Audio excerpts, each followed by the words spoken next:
दोस्तों नमस्कार, मैं गुरुराज आप सभी का एक बार फिर से निर्माण आयुष के इस प्लेटफॉर्म पे स्वागत करता हूं। जैसा कि आप लोगों ने यूनिट 2 के पीवाईक्यू अटेम्प्ट किए, आप में से कुछ लोगों ने बहुत अच्छा परफॉर्मेंस दिया और मेरी अवेयरनेस में 22 क्वेश्चन आउट ऑफ 25 अब तक के हाईएस्ट हैं, जिन भी बच्चों ने वो अटेम्प्ट किया था। जैसा कि मैंने आपसे बताया था कि सभी यूनिट्स के समाप्ति के बाद उनसे संबंधित जो यूपीएससी ने प्रश्न पूछे थे, उनको हम आपके सामने लाएंगे। आप उसमें अपना अटेम्प्ट देंगे। अटेम्प्ट देने के बाद आपको पता चलेगा कि आपकी एक्यूरेसी कितनी है। हमारे लेक्चर्स को देखने, नोट्स बनाने इत्यादि का आपकी पढ़ाई में क्या एडवांटेज है, क्या फायदा है या नहीं है। जब तक हम उसे यूपीएससी के माध्यम से चेक नहीं करते हैं, यूपीएससी ने जो प्रश्न पूछे हैं उनके माध्यम से चेक नहीं करते हैं, जांच नहीं करते हैं, और अगर हमारी एक्यूरेसी इंप्रूव नहीं हुई, हमारे मार्क्स सब्सटेंशियल लेवल पे इंप्रूव नहीं हुए, तो फिर ऐसी पढ़ाई का कोई फायदा नहीं। इसलिए हम दोबारा ये पीवाईक्यू लेके आए हैं। आज के पीवाईक्यू में हम लोग 2016 से लेके 2020 के प्रीवियस ईयर के यूपीएससी प्रीलिम्स द्वारा पूछे गए प्रश्नों को करेंगे। आप लोग पेन पेपर लेके बैठ जाइए, एक एक प्रश्न को देखिए, अटेम्प्ट कीजिए और फिर देखिए कि दिक्कत कहाँ पे हो रही है। हम लोग तुरंत का तुरंत समाधान भी देखेंगे, इसलिए किसी भी प्रकार की दिक्कत नहीं होगी। साथियों, इससे ज्यादा महत्वपूर्ण एक और विषय है कि आपने जब प्रश्न ने देखा और मान लीजिए कल को आपका प्रश्न अभी का कोई गलत हो जाता है, तो जरूरी यह है कि आप ये चेक करें कि जो हमने पढ़ाया, जो स्टडी मटेरियल हमने दिया आपको, उसमें से वो प्रश्न टैकल हो रहा है कि नहीं। अगर वो प्रश्न उसमें से टैकल हो रहा है, तभी इन चीजों को बार बार दोहराने का भी फायदा मिलेगा। तो आज का पीवाईक्यू सीरीज शुरू करते हैं।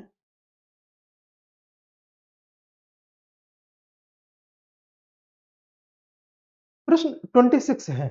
इससे पहले हम लोगों ने 25 क्वेश्चन कर लिए हैं। क्वेश्चन नंबर 22 कहता है कि प्रधानमंत्री मुद्रा योजना का लक्ष्य क्या है। आपको पता है, एक स्कीम आई थी जिसका नाम था प्रधानमंत्री मुद्रा योजना। जी, मुद्रा योजना।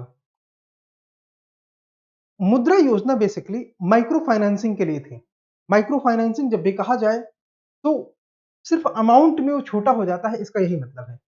मतलब ये कि अगर आप बैंक से लोन लेने जाते हो और कोई ऐसी योजना लेके आए जिसमें सरल शर्तों पर, सस्ती ब्याज दरों पर आपको छोटे अमाउंट के लोन दिए जाते हैं, उन्हें हम माइक्रो फाइनेंसिंग कह सकते हैं।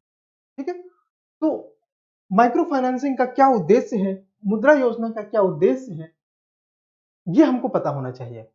छोटे उद्यमियों को और औपचारिक वित्तीय प्रणाली में लाना, इसको चेक कर सकते हैं क्योंकि ये सही लग रहा है। दूसरा, विशेष फसलों की खेती। तो आपको अगर पता है तो माइक्रो फाइनेंसिंग जो है वो स्मॉल स्केल इंडस्ट्रीज के लिए था, तो फसलों के लिए नहीं था। नॉन फॉर्म लोन्स थे इसमें। कैसे? Non farm loans. ठीक है। दूसरा, वृद्ध एवं निराश्रित नहीं, ये इनके लिए भी नहीं था। तीसरा, कौशल विकास और रोजगार सृजन के लिए। देखिए, रोजगार सृजन उसका एक इनडायरेक्ट बेनिफिट हो सकता है, कौशल के लिए तो नहीं था। तो ऐसी ऐसी कंडीशन पर जो मुद्रा योजना थी वो छोटे उद्यमियों को औपचारिक वित्तीय प्रणाली में लाने के उद्देश्य से थी। ठीक है। अब ये प्रश्न हमने आपको दिखाया, आपने अटेम्प्ट किया, एंड आई होप आपका भी सही हुआ होगा। उससे कहीं ज्यादा महत्वपूर्ण क्या है कि आप ये देखिए कि आपने जब ये वाला सेक्शन पढ़ा था मुद्रा, तब ये वाला पार्ट कवर हुआ था कि नहीं। अब देखिए, मुद्रा का उद्देश्य गैर कारपोरेट अनौपचारिक क्षेत्र, लघु व्यवसाय क्षेत्र जैसे लघु विनिर्माण इकाइयों, दुकानदार, फल सब्जी विक्रेताओं, हेयर सैलून, तो ये सारे जितने स्मॉल स्केल इंडस्ट्रीज के बिजनेस पीपल हैं, इनको 50,000, 1 लाख, 2 लाख, 5 लाख इत्यादि के फाइनेंसिंग फैसिलिटीज देने के लिए स्कीम लेके आई गई।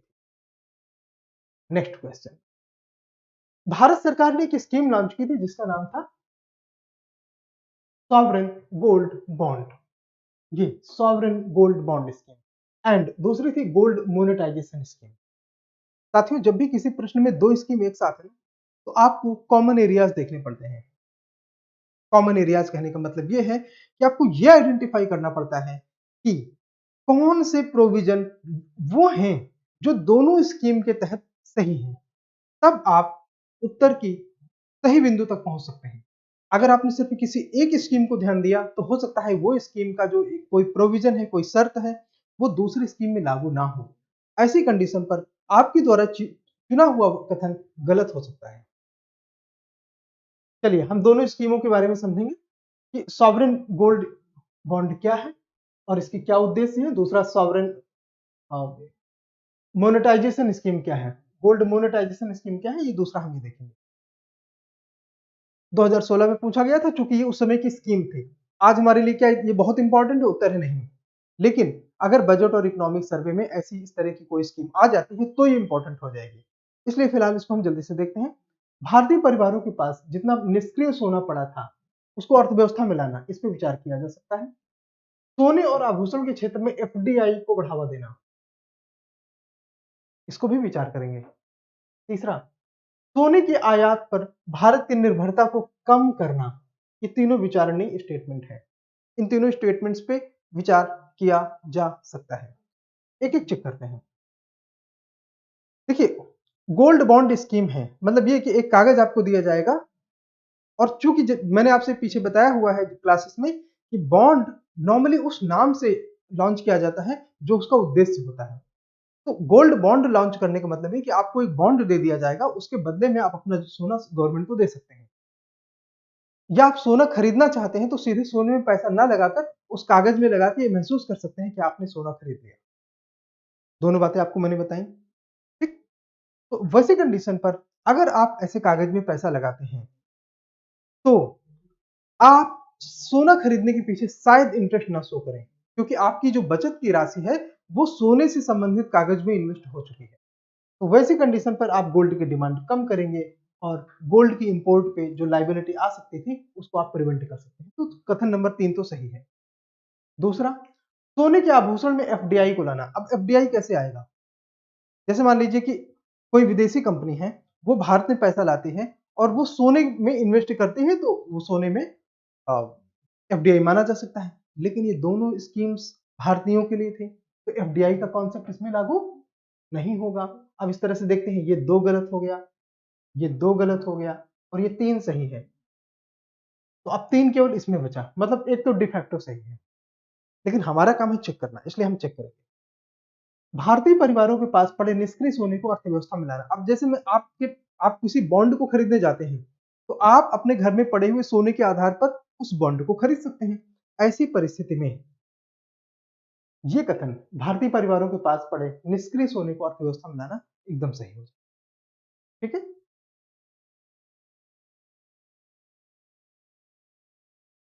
यहाँ पे हमने सॉवरेन गोल्ड बॉन्ड के बारे में बहुत डिटेल में तो नहीं, लेकिन शॉर्ट में समझने की कोशिश की थी।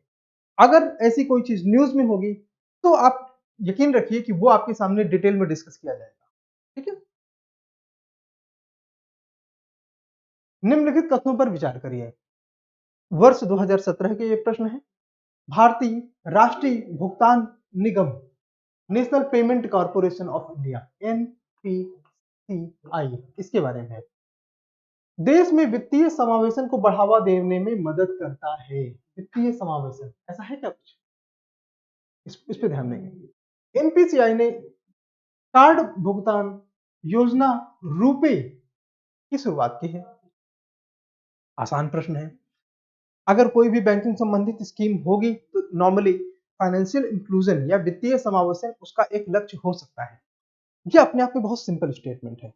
अगर आप एनपीसीआई के बारे में जरा सा भी जानते हैं कि एनपीसीआई एक स्कीम है जिस स्कीम के माध्यम से पेमेंट को सरल बनाना और पेमेंट से संबंधित बहुत सारी फैसिलिटीज को प्रोवाइड करना उद्देश्य था। और ये स्कीम, इसके माध्यम से चलने वाली स्कीम अभी भी ऑपरेशन में है। बहुत सारी चीजें एनपीसीआई ने लॉन्च करी हैं, हम लोगों ने वो चीजें क्लास में समझी हैं, उसका मैं प्रूफ आपको दिखाऊंगा अभी। उससे पहले देख लेते हैं कि क्या वित्तीय समायोजन, अब जैसे रुपे कार्ड, यूपीआई, ये इत्यादि सारी एनपीसीआई की स्कीम्स हैं, तो इसके माध्यम से वित्तीय समावेशन हो तो रहा है। Therefore 1 will be correct. RuPay इन्हीं की स्कीम है, देयरफॉर 2 विल बी करेक्ट। तो both will be correct. Yes. अब देखना क्या है जो ज्यादा जरूरी है, वो है ये, क्या ये हमने पढ़ा है? आप में से जिसने हमारे वीडियोस देखे हैं उनको पता होगा कि यूनिट 2 में ये चीजें हमने पढ़ी हैं। ठीक है, यहाँ पे आप आसानी से देख ले, मैंने इसको हाईलाइट भी किया है कि रुपए हमने पढ़ा है। ठीक है, आप पुराने वीडियोस देख जाके चेक करेंगे यूनिट 2 में तो आपको ये सब मिल जाएंगे। इसके अलावा NPCI not for profit company है, मतलब ये कंपनी एक्ट से आई, नॉट फॉर प्रॉफिट है। ठीक है, जहां 51% की हिस्सेदारी सार्वजनिक क्षेत्र के बैंकों के पास है। ये कंपनी एक्ट से नहीं है, सॉरी, जो वित्तीय समावेशन के लिए प्रतिबद्ध है। तो पॉइंट इज क्लियर। इतनी स्कीम लॉन्च करने वाली किसी योजना को आप फाइनेंशियल इंक्लूजन से संबंधित आसानी से जोड़ सकते हैं। इनमें कोई एक दो भी होता तो भी बात सही होती। नाउ, भारत में स्मॉल फाइनेंस बैंक, लघु वित्त बैंक की स्थापना का उद्देश्य क्या था? नाम से स्थापित है स्मॉल फाइनेंस बैंक, मतलब वो स्मॉल स्मॉल फाइनेंसिंग करने के लिए बैंक बनाई जाए। अब अगर आपने नाम पे ध्यान दिया तो आगे देखते हैं। छोटी व्यवसायिक इकाइयों को ऋण की आपूर्ति करना, इस पे विचार किया। छोटे और सीमांत किसानों को ऋण देना, इस पे विचार किया जा सकता है। ठीक है, इसके अलावा युवा उद्यमियों को विशेष रूप से ग्रामीण क्षेत्रों में व्यवसाय स्थापित करने के लिए प्रोत्साहन देना। तो ये सारे कथन विचारणीय हैं। ठीक है, और ऐसी कंडीशन पे ये देखने वाली बात है कि ये कथन गलत क्यों है। थर्ड, युवा उद्यमियों को विशेष रूप से ग्रामीण क्षेत्रों में व्यवसाय स्थापित करने के लिए प्रोत्साहन कर। अब आप ध्यान से देखिए कि क्या ये उद्यमिता से संबंधित कोई फंड करता है, और उत्तर अगर नहीं है तो ये पार्ट अपने आप में एलिमिनेट हो जाएगा। To encourage young entrepreneurship to set up business particularly in rural area, कोई प्रोविजन नहीं है स्मॉल फाइनेंस में।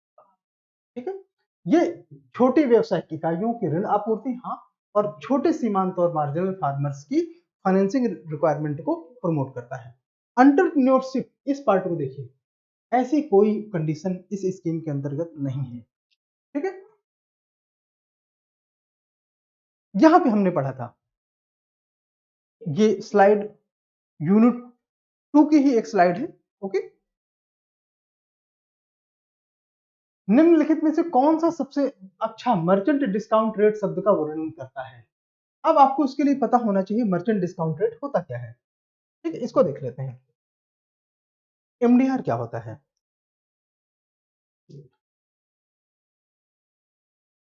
एमडीआर, देखो, जब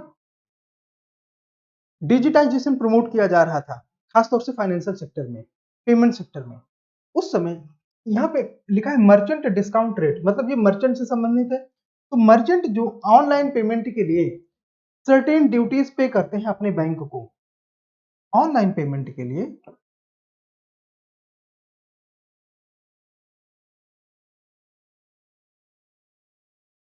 जो सर्टेन ड्यूटीज ये बैंक को पे करते हैं, ठीक है, वही है मर्चेंट डिस्काउंट रेट।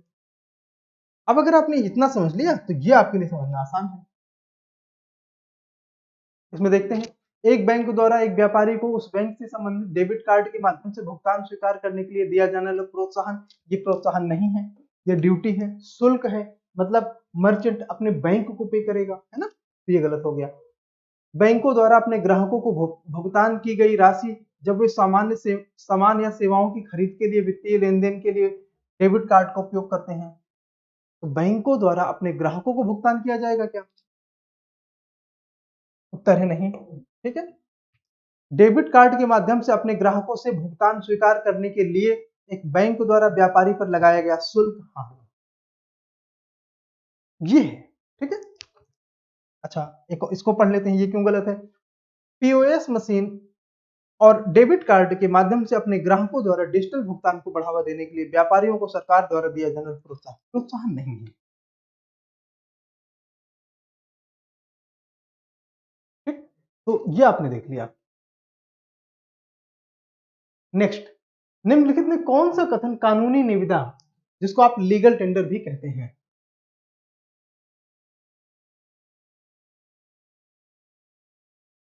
ठीक है, लीगल टेंडर, लीगल टेंडर का मतलब क्या होता है पहले ये समझ लेते हैं। एक देश में एक करेंसी होती है, जैसे हमारे देश में रूपी है, रूपी को लीगल टेंडर कहा जाए, इसका क्या मतलब? इसका मतलब ये है कि ये लीगल तौर पर देश की वैधानिक मुद्रा है। वैधानिक मुद्रा का मतलब ये है कि अगर आपने किसी से कोई सेवा ली और बदले में आपको पेमेंट करना है, तो आप उसे चेक दे सकते हैं, आप उसे रूपी का कैश दे सकते हैं। सामने वाला जिसने आपको सेवाएं दी, उस चेक लेने के लिए मना कर सकता है, लेकिन कैश लेने के लिए मना नहीं कर सकता। वैधानिकता का यहाँ पे कीमत है। लीगल टेंडर की परिभाषा ये है कि कोई भी पर्सन जिसके प्रति आप पेमेंट करने के लिए लायबल हो, वो पर्सन आपको इनकार नहीं कर सकता पेमेंट लेने के लिए उस माध्यम में। भारत के केस में रुपया, ठीक है। तो रूपी इस तरह से लीगल टेंडर है। अब आप प्रश्न को ध्यान से देखिएगा तो आपको पता चल जाएगा कि कानूनी मामलों के शुल्क को चुकाने के लिए कानून की अदालत में दिया गया पैसा नहीं, इस प्रकार का कोई क्लासिफिकेशन इस पे लागू नहीं होता। वह पैसा जो एक लेनदार अपने दावों के निपटारे के लिए स्वीकार करने के लिए मजबूर है, ठीक है। बैंक पैसे के रूप में चेक, ड्राफ्ट, विनिमय नोट, ये सब चीजें लागू नहीं होती, ठीक है। एक देश में संचलन में धातु का पैसा नोट नहीं, वो नहीं। ये सबसे सटीक परिभाषा है, जिसको लेने के लिए एक लेनदार बाध्य है, स्वीकार करने के लिए वो बाध्य है, ठीक है। उसे आप लीगल टेंडर कहते हैं, कानूनी निविदा मुद्रा कहते हैं। यहाँ पे हमने कानूनी निविदा मनी के बारे में पढ़ा था, आप लोग इसे वीडियो में जाके देखे होंगे। अगर आपने देखा है तो आपको पता होगा ये सारी चीजें आपने पढ़ी और ये प्रश्न आप आसानी से सही कर सकते हैं। नेक्स्ट, निम्नलिखित कथनों पर विचार कीजिए। देखिए एक सेकंड। भारतीय रिजर्व बैंक भारत सरकार की प्रतिभूतियों का प्रबंधन और सेवाएं करता है, लेकिन किसी राज्य सरकार की प्रतिभूतियों का नहीं। भारतीय रिजर्व बैंक भारत सरकार की प्रतिभूतियों का प्रबंधन और सेवाएं करता है, जो कि सही है, लेकिन किसी राज्य का नहीं। अब आपको ये बात पता होगा, ये हमने पढ़ाया कि reserve bank is the banker of union government as well as state government. मतलब ये कि रिजर्व बैंक राज्यों का भी बैंकर है, तो ये बात अपने आप में गलत हो गई, ठीक है। एक गलत मतलब ये बाहर, मतलब ये बाहर, ठीक है। अब 2 और 3 में चेक करते हैं। ट्रेजरी बिल भारत सरकार द्वारा जारी किया जाता है और राज्य सरकार द्वारा कोई ट्रेजरी बिल जारी नहीं किया जाता। बात सही। राज्य सरकार द्वारा कोई भी बॉन्ड अगर जारी किया जाता है तो वो है state development loans, that's it. और कोई दूसरा तीसरा चौथा कोई बॉन्ड नहीं है। भारत सरकार द्वारा कई प्रकार के बॉन्ड इशू किए जाते हैं, जिनमें ट्रेजरी बिल सबसे इंपॉर्टेंट है, ठीक है। ट्रेजरी बिल ऑफर मूल्य से छूट पर जारी किया जा सकता है। हाँ, ट्रेजरी बिल जो है जीरो कूपन बॉन्ड होते हैं, ठीक है, और ये डिस्काउंटेड प्राइस पर इशू किए जाते हैं, ये हमने आपको बताया था। Therefore 2 and 3 correct. नाउ निम्नलिखित कथनों पर विचार कीजिए। यह हमने कर लिया है। यहां पे देखिए ट्रेजरी बिल में हमने ये सारी चीजें डिस्कस करी थी।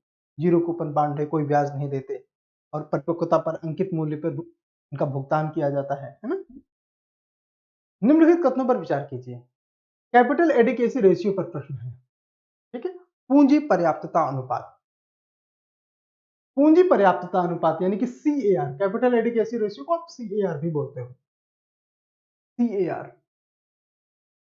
वह राशि है जिसे बैंकों को अपने स्वयं के धन के रूप में बनाए रखना पड़ता है ताकि किसी भी नुकसान की भरपाई हो सके, खाताधारक बकाया चुकाने में अगर विफल हो जाए। यस, CAR के बारे में मैंने आपसे बताया था कि इसमें ज्यादातर पार्ट टायर 1 कैपिटल का है, टायर 2 कैपिटल बहुत थोड़ा अमाउंट आता है 2.5%। और इसको, अच्छा टायर 1 कैपिटल क्या होता है? टायर 1 कैपिटल वो होता है जो डायरेक्टर्स, बोर्ड ऑफ डायरेक्टर्स की मैं बात कर रहा हूं, जो मेजर इन्वेस्टर होते हैं उनकी बनी होती है, ठीक है। और इसको वो लोन पे नहीं दे सकते, और ये दिए हुए लोन, जितने भी लोन बैंकों ने बांटे हैं उनमें जो रिस्की लोन होते हैं उनके प्रति सुरक्षा प्रदान करता है कि किसी भी कंडीशन पे अगर लोन डिफॉल्ट होने की कंडीशन आए तो ऐसे किसी भी सिचुएशन में बैंक रन जैसी सिचुएशन ना आए, बैंक डिफॉल्ट जैसी सिचुएशन ना आए और बैंक की स्टेबिलिटी बनी रहे, तो बैंकों को कैपिटल एडिकेसी रेशियो नॉर्म्स को फॉलो करते हुए सर्टेन अमाउंट, भारत के केस में ये 11.5%, इतना पैसा अपने रिजर्व में उन्हें रखना पड़ता है। कथन एक सही है।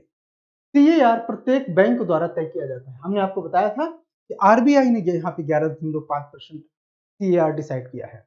Therefore the correct statement will be one only. ठीक है, वन ओनली।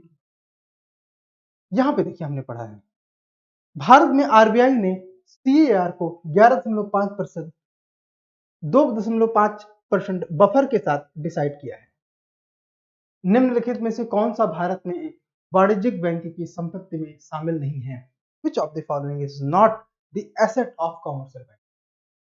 कौन सी इनमें जो है वो एसेट नहीं है? ठीक, देखने में छोटा लेकिन थोड़ा सा गंभीर प्रश्न है। अगर आप इसको अच्छे से समझते हैं, एसेट एंड लायबिलिटी का कॉन्सेप्ट जो हमने आपको स्टैब्लिश करके बताया था बैलेंस शीट के माध्यम से, अगर आपने वो वाला वीडियो देखा है तो आप अपने लाइफ में कभी एसेट लायबिलिटी में कोई कंफ्यूजन नहीं पाएंगे। ओके, एडवांसेस, बैंक जो लोन देती है उस पे बैंक को रिटर्न कुछ प्रॉफिट के साथ मिलेगा तो वो बैंक की एसेट है। ठीक है, निवेश, बैंक अगर कहीं पे पैसा लगाता है तो उस पैसे के अगेंस्ट में बैंक को सर्टेन प्रॉफिट या इंटरेस्ट मिलेगा, मतलब वो भी बैंक की एसेट है। ठीक है, तो ये ऑप्शन बाहर होगा। अब बात करते हैं जमा और कॉल एंड शॉर्ट नोटिस पर पैसा। देखिए, call money and short notice money भी बैंक की एसेट होती है, क्योंकि वो सर्टेन इंटरेस्ट में बैंक के द्वारा किसी दूसरी बैंक को दी गई होती है। ठीक है, तो बचा क्या? जमा, डिपॉजिट, जो ग्राहकों का जमा है। उदाहरण के तौर पे मेरा पैसा मान लीजिए 1000 रुपए स्टेट बैंक ऑफ इंडिया में जमा है, तो वो पैसा किसका हुआ? मेरा। बैंक उसे सर्टेन ड्यूरेशन में वापस करने के लिए बाध्य है, मतलब वो क्या है? बैंक के लिए लायबिलिटी, मेरे लिए एसेट। तो इस केस में क्या पूछता है कि निम्नलिखित में से कौन सा भारत में एक वाणिज्यिक बैंक की संपत्ति में शामिल नहीं है? तो मतलब सही उत्तर ये है, जो डिपॉजिट्स होते हैं, जो जमा होता है, ये जो है बैंक की एसेट में शामिल नहीं है, ये बैंक की लायबिलिटी है। ठीक है, अब ये हमने कैसे समझा था? यहां पे देखिए, हमने बताया कि किसी समय ग्राहक के पास 150 रुपए हैं और उसका कुछ पैसा बैंक में जमा है 300 रुपए, तो वो बैंक की लायबिलिटी। ठीक है, और ये देखो यहाँ पे लिखा है ना 300 रुपए उसके अकाउंट में जमा है, तो 300 रुपए उसकी लायबिलिटी हो गई। 150 रुपए उसके पास नोट है, 300 रुपए लायबिलिटी, सब जोड़ दोगे तो 400 रुपए, 450 रुपए मनी सप्लाई आ जाएगा इस कंडीशन में। ठीक है, भारत के संदर्भ में मुद्रा संकट की जोखिम को कम करने के लिए निम्नलिखित में से कौन सा योगदान करता है? ठीक है, प्रश्न क्या है? मुद्रा संकट का जोखिम। In the context of India, which of the following factors are contributors to the reduction the risk of currency crisis? Currency crisis को कौन कम करता है? अब करेंसी क्राइसिस होती कब है? जब आपकी करेंसी का डिप्रिसिएशन होता चला जाए, है ना? जो हमने बीओपी वाला टॉपिक पढ़ा था यूनिट 2 में, उसमें हमने आपसे बताया था कि करेंसी क्राइसिस तब होती है जब आपकी करेंसी डिप्रिसिएशन का शिकार हो जाए। इसका सही उदाहरण है वर्तमान में श्रीलंका की करेंसी। उस दिशा में कौन सी करेंसी जा रही है जिसमें करेंसी क्राइसिस का रिस्क है? उदाहरण है बांग्लादेश और पाकिस्तान की करेंसी। इस समय वर्तमान की हालत में रूपी उस हिसाब से स्टेबल है। देखते हैं भारत के आईटी क्षेत्र की विदेशी मुद्रा आय। तो क्या भारत में करेंसी क्राइसिस को कम करने के लिए ये एक फैक्टर हो सकता है? इस पर विचार करेंगे। सरकारी व्यय में वृद्धि करना। देखो, जब आप व्यय ज्यादा करोगे ना गवर्नमेंट का, तो वैसी कंडीशन पर आपकी जो करेंसी है वो और ज्यादा डेप्रिसिएट हो जाएगी, क्योंकि लोगों को जब भी आप व्यय करते हो तो मनी सप्लाई बढ़ते हैं।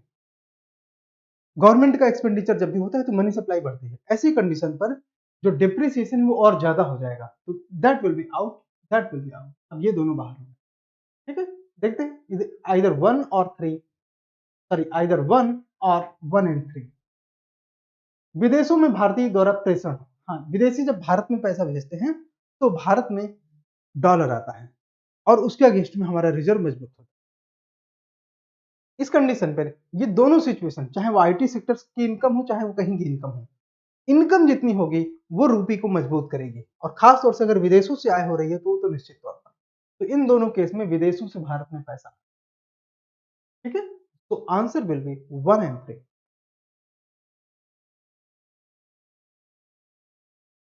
भारतीय रुपए की गिरावट को रोकने के लिए सरकार आरबीआई द्वारा निम्नलिखित में से कौन सा सबसे संभावित उपाय नहीं है, ये देखना है। रूपी में गिरावट को रोकने के लिए कौन सा उपाय नहीं है। अब ऐसे प्रश्न को समझने का तरीका क्या है कि नॉट आप ऊपर कहीं लगा दो, भारतीय रुपए की गिरावट को ये रोकना है, इसको बढ़ाने के लिए लिख दो, तो ये नहीं अपने आप बाहर हो जाएगा, ठीक है। बढ़ाने के लिए कौन सा संभावित उपाय है, तो ये प्रश्न है बेसिकली। अगर आप समझ गए तो ठीक, नहीं तो आप इसको इसी तरह समझने की कोशिश करो। गैर आवश्यक वस्तुओं के आयात पर अंकुश लगाना और निर्यात को बढ़ावा देना। भारतीय उधारकर्ताओं को रुपए के मूल्य वर्ग के मसाला बॉन्ड जारी करने के लिए प्रोत्साहित करना। भारत बाहरी वाणिज्यिक उधार से संबंधित शर्तों को आसान बनाना। एक विस्तारित मौद्रिक नीति। तो अब आप ये देखिए, जब भी एक्सपेंशनरी मॉनेटरी पॉलिसी फॉलो किया जाए, एक्सपेंशनरी मॉनेटरी पॉलिसी, ऐसी कंडीशन में क्या होगा कि जो गवर्नमेंट के और आरबीआई के पास मनी है, उस मनी का प्रवाह बाहर की तरफ। एक्सपेंशनरी मॉनेटरी पॉलिसी में जो आरबीआई के पास पैसा है, वेदर यूनियन गवर्नमेंट का हो, स्टेट गवर्नमेंट का हो, आरबीआई का हो या किसी का हो, तो उसका जो मनी का फ्लो है वो बाहर की ओर होगा, मतलब जनता की ओर।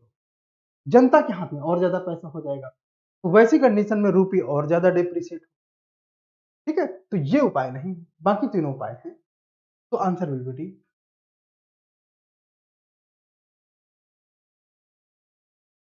एक्सपेंशनरी मॉनेटरी पॉलिसी और उसके प्रभाव हमने सारी चीजें डिस्कस करी हैं 1 to 1। इसको आप एक बार देख लीजिए।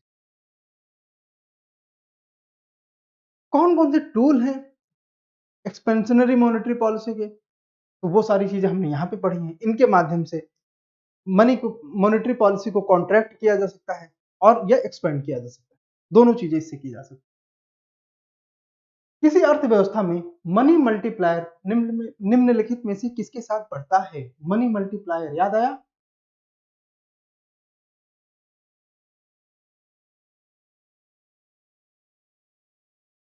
मनी मल्टीप्लायर, चलिए देखते हैं। नकदी आरक्षित अनुपात में वृद्धि, सीआरआर एसएलआर में जब भी आप वृद्धि कर दोगे तो बैंकों के पास कम पैसा रह जाएगा कि बैंक उसे लोन कर दें, तो वृद्धि तो गलत है। ऐसे में मनी मल्टीप्लायर इफेक्ट घटता है। अगर मनी मल्टीप्लायर इफेक्ट बढ़ाना है तो ज्यादा से ज्यादा कैश बैंकों के पास वो होना चाहिए जिसे वो लोन में दे सके। सीआरआर एसएलआर बढ़ाने से बैंकों के पास पैसा घटता है। जनसंख्या की बैंकिंग आदत में वृद्धि करना, इस पर विचार कर सकते हैं। वैधानिक तरलता अनुपात में वृद्धि करना है, इंक्रीजिंग द एसएलआर। अब आप एसएलआर बढ़ाओगे तो भी तो बैंकों के पास जो पैसा लोन देने के लिए है वो भी घटेगा, और इन परिस्थितियों में ये स्टेटमेंट गलत हो जाए, ठीक है। ये दोनों गलत हो। देश की जनसंख्या में वृद्धि, जनसंख्या में वृद्धि का इससे हालांकि सीधे संबंध तो नहीं है, लेकिन प्रभाव सकारात्मक नहीं हो सकता, है ना। ऐसी कंडीशन पर जनता की बैंकिंग हैबिट जितनी ज्यादा होगी, मनी मल्टीप्लायर इफेक्ट उतना ज्यादा होगा। मतलब ये कि वो 100 रुपए जो किसी एक्स पर्सन ने बैंक से लिए हैं वो ज्यादा रोटेशन में रहेंगे, तो मनी मल्टीप्लाइंग इफेक्ट अपने आप में ज्यादा है, ठीक है। हाँ, ये आपने देख लिया। मनी मल्टीप्लायर हमने बहुत ही टेक्निकल तरीके से देखा है।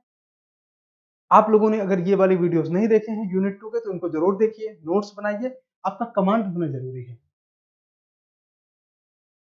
यदि निकट भविष्य में एक और वैश्विक वित्तीय संकट होता है तो निम्नलिखित में से कौन सी कार्रवाइयां या नीतियां भारत को कुछ प्रतिरक्षा प्रदान कर सकती है। If the if another global financial crisis happen in the near future, which of the following action, देखो बात हो रही है कि अगर कोई ग्लोबल फाइनेंशियल क्राइसिस हो जाए नियर फ्यूचर में, which of the following action policies are most likely to give some immunity to India, मतलब कौन सी पॉलिसी हैं जो भारत को कुछ इम्यूनिटी दे सकती है। कहने का मतलब ये है कि वैसी कंडीशन पर फाइनेंशियल क्राइसिस का असर भारत में कम से कम पड़े या ना पड़े, ऐसी कौन सी पॉलिसीज हैं। मतलब ये कि आप अपने रुपये को मजबूत करो, एक्सपोर्ट को मजबूत करो, बस यही तरीके हैं।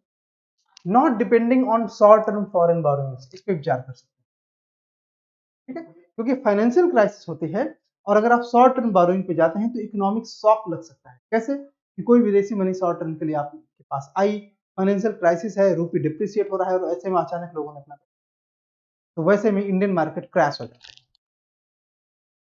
Opening up to more foreign banks, देखो ज्यादा फॉरेन बैंक आप खोलोगे तो ऐसे कंडीशन पर हम ज्यादा मार्केट सिचुएशन से प्रभावित होने की परिस्थिति में आ जाएंगे। अगर ग्लोबल फाइनेंशियल सिचुएशन अच्छी है तो उसका हमें लाभ मिलेगा, अगर ग्लोबल फाइनेंशियल सिचुएशन बुरी है, वैश्विक वित्तीय स्थितियां बुरी हैं, बेकार हैं किसी ऐसे समय में, तो ज्यादा फॉरेन बैंकें या ब्रांच खोलने का हमें नुकसान होगा। तो ये अपने आप में बाहर। Maintaining full capital account convertibility, देखो कैपिटल अकाउंट कन्वर्टिबिलिटी ज्यादा करोगे तो ऐसे कंडीशन में जो इंडियन पीपल हैं वो किसी स्पेकुलेटर के प्रभाव में आकर अपना पैसा लेके बाहर जा सकते हैं, ठीक है। तो ऐसी कंडीशन पर केवल एक ऑप्शन हो, ये गलत है। यदि आप अपने बैंक के डिमांड खाते से 1 लाख रुपए नगद निकालते हैं, अर्थव्यवस्था में कुल धन की आपूर्ति यानी कि मनी सप्लाई, कुल मतलब aggregate money supply, aggregate money supply पर क्या प्रभाव पड़ता है। यह 1 लाख रुपए से कम होगा, नहीं, ये सब आपको जानने की जरूरत नहीं, बड़ा सिंपल है। देखो एग्रीगेट मनी सप्लाई क्या होता है, पहले आप मनी सप्लाई जान लो। Money supply in simple term बात करें तो पीपल का पैसा चाहे वो बैंक में रहे चाहे उसके हाथ में रहे, दोनों बातें एक है, ठीक है। मतलब ये कि ये इसमें कोई चेंज नहीं आएगा, और ये समझने के लिए हमको यहाँ पे आना चाहिए। अब आप देखिए, इसको हमने क्या नाम दिया था याद है, हनी सिंह। हनी सिंह के पास 200 का नोट है और 300 रुपए उसके बैंक में रखे हैं, तो मनी सप्लाई कितना है 500। क्यों, 200 रुपए उसके पास पैसे हैं, 300 रुपए बैंक में, और मान लेते हैं और कोई इकोनॉमिक एजेंट नहीं है, यही बस है, तो total money supply 200 plus 300 is 500, ठीक है। इसकी इसी का पैसा, हनी सिंह का पैसा यहाँ पे 300 रुपए जमा है, आप देख सकते हैं। जब 50 रुपए इसने टैक्स पे कर दिया, यहाँ पे लिखा होगा कर, है ना, टैक्स पे कर दिया, तो 50 रुपए मनी सप्लाई से हट गया। अदरवाइज जो पैसा बैंक में रहे चाहे हनी सिंह के हाथ में रहे, money supply will remain same. और जब इसने 50 रुपए टैक्स में पे कर दिया तो ये 50 रुपए मनी सप्लाई, और मनी सप्लाई घट के बजाय 400, ठीक है। किसान क्रेडिट कार्ड योजना के तहत किसानों को निम्नलिखित में किस उद्देश्य से अल्पकालिक ऋण दिया जाता है। ये 2020 में आया हुआ क्वेश्चन है, बहुत इंपॉर्टेंट है। अगर आप लोग विकास पीडिया फॉलो करते हैं तो विकास पीडिया में इस तरह के प्रश्न आसानी से टैकल हो जाते हैं। कृषि संपत्तियों के रख रखाव के लिए, मतलब ये कि केसीसी का, किसान क्रेडिट कार्ड है ना, केसीसी का इस्तेमाल आप किन किन परिस्थितियों में कर सकते हैं। कृषि संपत्तियों के रख रखाव के लिए कार्यशील पूंजी, हाँ। Carbide, harvester, tractor, mini truck की खरीद नहीं। देखिए इस तरह के जितने हैवी इन्वेस्टमेंट है, क्योंकि केसीसी के एक लिमिटेड अमाउंट तक आपको लोन देता है, इन कार्यों के लिए आप इस्तेमाल नहीं कर सकते। कृषक परिवार के उपभोग की आवश्यकता है, यस, क्योंकि फार्मिंग कंजम्पशन क्या होता है, बीज खरीदना, फर्टिलाइजर खरीदना, इरिगेशन के लिए खर्च लगाना, तो कृषक परिवारों की कंजम्पशन रिक्वायरमेंट्स ये होती है, इसलिए ये होगा, मतलब 1 एंड 3 है। और देख लेते हैं, फसल कटाई के बाद का खर्चा, पोस्ट हार्वेस्ट मैनेजमेंट वाली चीजें कवर्ड है। परिवार के घर के निर्माण, नो, अमाउंट ही इतना नहीं होता, ठीक है। कोल्ड स्टोरेज, नो, ये सब बड़े अमाउंट होते हैं, इसके लिए अलग स्कीम चलती है। Therefore answer will be 1 3।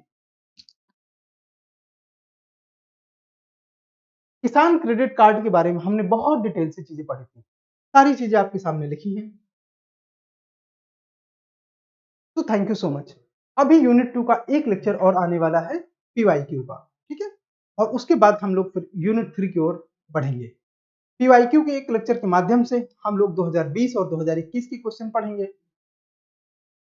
2020 और 2021 मनी एंड बैंकिंग में 2021 से अकेले 11 क्वेश्चन आए थे, ठीक है। इसलिए आप ये मत सोचिए कि 2 साल में आने वाले लेक्चर में बहुत कम क्वेश्चन होंगे, नहीं, क्वेश्चन पूरे होंगे।